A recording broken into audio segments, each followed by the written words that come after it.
অংক কৰি কৰি মই ভাগৰি পৰিছো মানে যোগ কৰিলে বিয়োগ হয় বিয়োগ কৰিলে যোগ হয়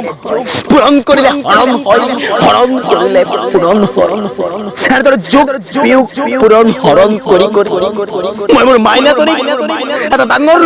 শূন্য কৰি পেলাই সেয়ে ভাবিছো এই শূন্যবোৰৰ আগত মই এটা আৰু এইটো হ'ব লাগিব তুমি নাই পাৰিবা মোৰ বিশ্বাস আছে তুমি পাৰিবা যিকোনো মূল্যৰ বিনিময়ত তুমি পাৰিব লাগিব কাৰণ মোৰ বিশ্বাস আছে তুমি পাৰিবা এগৰাকী জকুদা দিছো মই তোমাক জকুদা এগৰাকী এজন নিথৰুৱা পিতৃয়ে তোমাৰ ওচৰত বাথুলৈ কৈছো পাৰিবা ছোৱালীজনীৰ মুখলৈ এবাৰ চাই